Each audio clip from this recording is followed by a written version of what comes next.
Welcome to only IAS. स्वागत है आप सभी लोगों का प्रीलिम बूस्टर न्यूज डिस्कशन में। आज है 14 सितंबर 2021।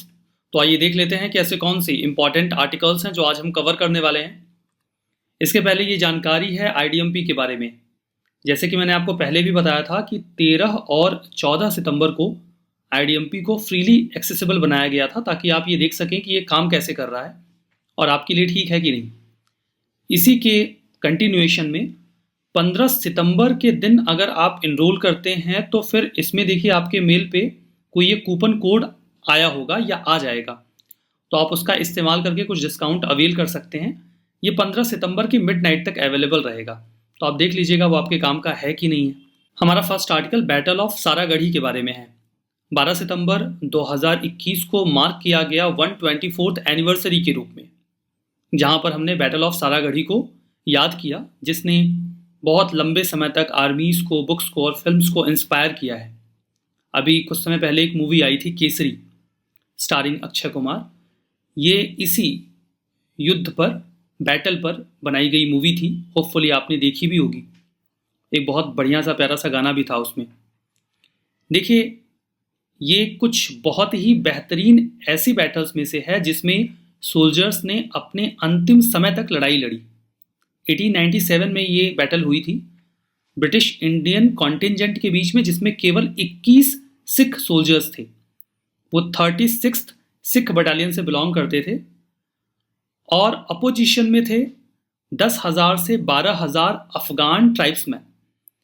अब उनका देखिए जो टारगेट था, अगर आप इस युद्ध की या इस बैटल की इंपॉर्टेंस की बात करें, युद्ध नहीं कहेंगे, बैटल ही कहेंगे।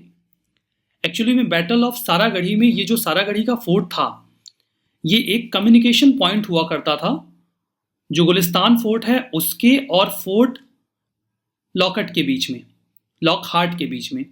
ये आप मैप में देख सकते हैं इनकी लोकेशन। तो ये इसके बिल्कुल सेंटर में था। तो अफगान्स का प्लान ये था कि अगर वो इसे कैप्चर कर पाए तो ये इन दोनों फोर्ट्स के बीच का कम्युनिकेशन ब्रेक कर सकते हैं और बाकी उन्हें भी आसानी से कैप्चर कर पाएंगे। नॉर्थ वेस्ट फ्रंटियर प्रोविंस में, जो वर्तमान में पाकिस्तान में है, ये तीनों ही फोर्ट्स उस समय प्रेजेंट हुआ करते थे। महाराजा रंजीत सिंह जी के द्वारा इसे बनाया गया था। बाद में ब्रिटिशर्स ने इन्हें रीनेम कर दिया। बैटल ऑफ सारागढ़ी में इन 21 सोल्जर्स ने, जिन्हें लीड किया जा रहा था हविलदार इसर सिंह जी के द्वारा, उन्होंने लगभग 7 घंटे तक इस फोर्ट को होल्ड करके रखा। लगभग 200 अफगान ट्राइब्स को मारा और लगभग 600 को घायल किया। इतना समय काफ़ी था बाकी के 2 फोर्ट्स में जो भी सोल्जर्स थे उनको तैयार करने में और जो भी कैपेसिटी थी उसे रीइंफोर्स करने में। सिग्निफिकेंस यही है कि 21 सोल्जर्स को मरणोपरांत इंडियन ऑर्डर मेरिट से नवाजा गया। ये हाईएस्ट अवार्ड है जो उस समय इंडियन सोल्जर्स को दिया जाता था। वर्तमान के परमवीर चक्र से इनकी तुलना की जा सकती है। हमारा नेक्स्ट आर्टिकल डेंगू के बारे में है। दिल्ली में अभी हाल ही में जो डेंगू के केसेस रिपोर्ट किए गए हैं वो 2018 के बाद सबसे ज़्यादा हैं। डेंगू मच्छरों से होने वाली एक ट्रॉपिकल डिसीज़ है जो कई मच्छरों की प्रजातियों से फैलती है, जो एडीज जीनस से बिलोंग करते हैं। सिम्टम्स यूजुअली 3 से 4 दिन बाद ही दिखते हैं।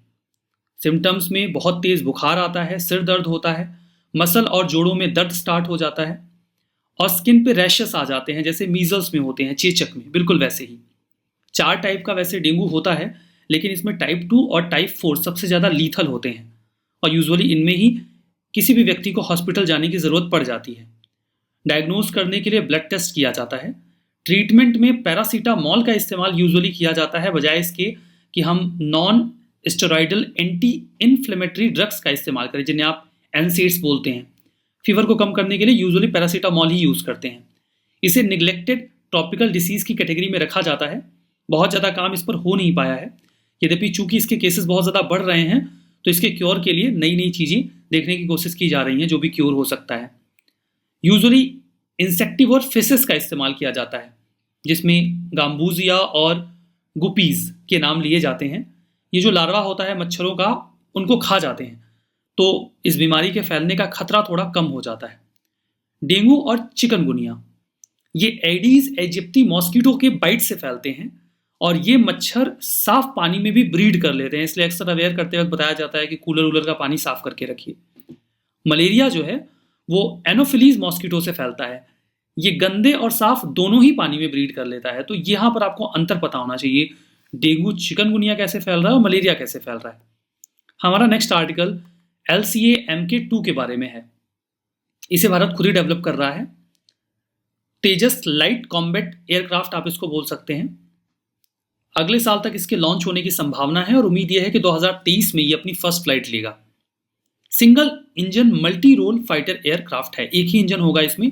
इसे डेवलप किया गया है ADA और HAL के द्वारा मिलकर। ADA का फुल फॉर्म है एरोनॉटिकल डेवलपमेंट एजेंसी और HAL है हिंदुस्तान एरोनॉटिक्स लिमिटेड के लिए। 14.65 मीटर लंबा है ये एयरक्राफ्ट। 6500 kg का पेलोड कैरी करने की कैपेसिटी रखता है, जबकि इसके पहले जो LCA था वो केवल 3500 kg का पेलोड ही कैरी कर सकता था। तो इसकी कैपेसिटी लगभग दुगने की है अगर आप देखें तो। इसके अलावा देखिए, बात इन बिटवीन न्यूज में आया है AMCA advance medium combat aircraft.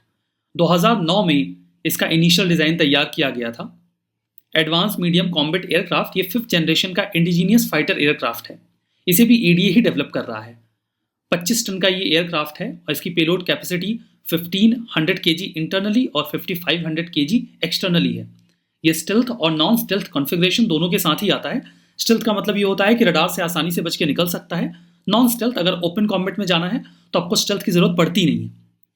2 phases में इसे डेवलप करना है। पहला जो होगा AMCA MK1, इसमें जो एग्जिस्टिंग GE414 इंजन है वही यूज किए जाएंगे, जबकि जो सेकंड फेज में बनाया जाएगा उसके लिए हम किसी दूसरे देश के साथ कोलैबोरेट करके और बढ़िया क्वालिटी का इंजन यूज कर सकते हैं। हमारा नेक्स्ट आर्टिकल सुब्रमण्य भारती के बारे में है।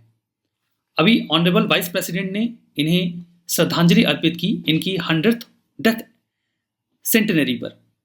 11 दिसंबर 1882 में इनका जन्म हुआ था तमिलनाडु के तिरुनेलवेली डिस्ट्रिक्ट में। एक कवि थे, फ्रीडम फाइटर थे और सोशल रिफॉर्मर भी थे जो तमिलनाडु से बिलोंग करते थे। इन्हें लोग प्यार से महाकवि भरतियार के नाम से भी पुकारा करते थे। ये देशभक्ति के ऊपर गीत गाया करते थे, लिखा करते थे, जो हमारे फ्रीडम मूवमेंट को इंस्पायर करता था तमिलनाडु के रीजन में। इनके कुछ बहुत ही इंपॉर्टेंट लिटरेरी वर्क हैं, जैसे कि कन्नन पट्टू, नीलावुम, वनमनुम, कत्रुम, पांचाली सवातम और कुइल पट्टू। इन्होंने एक अपना वर्क पब्लिश किया था 1908 में सुदेश गीतांगल के नाम से। 1949 में ये पहले ऐसे पोएट बने जिनके काम को नेशनलाइज किया गया स्टेट गवर्नमेंट के द्वारा, यानी कि तमिलनाडु की सरकार के द्वारा। एट दैट टाइम वो जो रीजन था, ये एक सोशल रिफॉर्मर के तौर पर भी याद किए जाते हैं। कास्ट सिस्टम के खिलाफ इन्होंने काफी आवाज उठाई थी। इनका मानना था कि केवल 2 ही कास्ट है, मेन और वुमेन, इससे ज्यादा कुछ नहीं। इसके ऊपर सभी लोग बराबर हैं और इसी चीज को आगे बढ़ाने के लिए इन्होंने अपना जो सेक्रेट थ्रेड होता है जनेऊ, उसे भी उतार दिया था। फर्दर इन्होंने सर्टेन शास्त्रों को भी कंडेम किया, उनकी निंदा की, जो महिलाओं की स्थिति को कमजोर करते थे।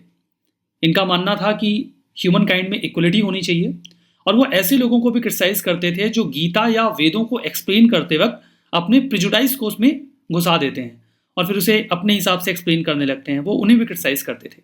ये चाइल्ड मैरिज, डॉरी सिस्टम, इन सब का विरोध करते थे और विडो रिमैरिज को सपोर्ट किया करते थे। हमारा next article Subansiri hydro electric project के बारे में है। 2000 मेगावाट का ये जो प्रोजेक्ट है ये रिज्यूम किया जा रहा है। 2011 में इसे बंद कर दिया गया था क्योंकि काफी प्रोटेस्ट चल रहा था। वहां आसपास के लोग कह रहे थे कि इकोलॉजी खराब हो जाएगी, लोगों की आजीविका खतरे में आएगी। सुबनसिरी नदी जो है ये ब्रह्मपुत्रा की सबसे बड़ी ट्रिब्यूटरी है। ये नॉर्थ ईस्ट के 2 राज्यों के बॉर्डर पे आपको मिलेगा, अरुणाचल प्रदेश और आसाम। सुबनसिरी तिब्बतन प्लेटू से ओरिजिनेट होती है। अरुणाचल प्रदेश में मीरी हिल से होते हुए ब्रह्मपुत्र नदी में आकर मिल जाती है। वही बात फिर से दोहराई गई है, ब्रह्मपुत्रा नदी की सबसे बड़ी ट्रिब्यूटरी है।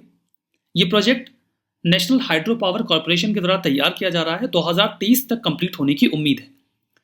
नदियों की ट्रिब्यूटरीज पे अक्सर यूपीएससी प्रश्न पूछती है। 2014 के प्रीलिम्स का ये प्रश्न है, पूछा गया है कि अरुणाचल प्रदेश से कौन सी नदी फ्लो होती है। आपके पास पॉइंटर्स हैं बराक, लोहित और सुबनसिरी। जवाब आपको देना है। सही जवाब यहां पर है 2 और 3, यानी कि लोहित और सुबनसिरी। ये दोनों नदियां अरुणाचल प्रदेश से फ्लो होती हैं। हमारा नेक्स्ट आर्टिकल संवत्सरी के बारे में है। अभी इस फेस्टिवल के ओकेशन पे ग्रीट किया गया है हमारे प्राइम मिनिस्टर के द्वारा। देश के लोगों को। ये एक एनुअल फेस्टिवल है जो कि जैन कम्युनिटी के लोग सेलिब्रेट करते हैं। ये जो पर्व प्रत्युष्णा होता है उसके आखिरी दिन सेलिब्रेट किया जाता है। जैनिज्म में जो श्वेतांबर सेक्ट के लोग हैं उनके लिए काफी पवित्र त्योहार होता है ये। शुक्ल पंचमी के दिन हर साल इसे कैलेंडर मंथ जो भाद्रपद होता है उसमें सेलिब्रेट किया जाता है। ये समय अगस्त और सितंबर के बीच का समय होता है। ग्रिगोरियन कैलेंडर के हिसाब से हम बात कर रहे हैं, इंग्लिश कैलेंडर आप कह लीजिए। जो संवत्सरी है उसे डे ऑफ फॉरगिवनेस के नाम से भी पुकारा जाता है। मतलब इस दिन जो भी जैन कम्युनिटी के लोग हैं वो सभी जीवित प्राणियों के प्रति अपने आप की माफी मांगते हैं कि अगर उन्होंने कोई अपराध किया है जानबूझकर या फिर गलती से भी तो वो उसके लिए माफी मांगते हैं इस दिन। रिवाइज कर लेते हैं। बैटल ऑफ सरागढ़ी, ये तो सही है। डेंगू एनोफिलीज मॉस्किटो से होता है, नहीं, ये एडीज मॉस्किटोज से होता है, तो गलत हो गया। सुबनसिरी महानदी की ट्रिब्यूटरी है, ये गलत है, ये ब्रह्मपुत्रा की ट्रिब्यूटरी है, ये वाला तो सही है। तो इस सेशन में हम यहीं पे रुकेंगे। सेशन की पीडीएफ ओनली आईएएस के टेलीग्राम चैनल पे मिल जाएगी, लिंक डिस्क्रिप्शन बॉक्स में है, वहां से आप डाउनलोड करके इस पूरे सेशन को रिवाइज कर सकते हैं। तो इस सेशन में बस इतना ही। बहुत बहुत धन्यवाद।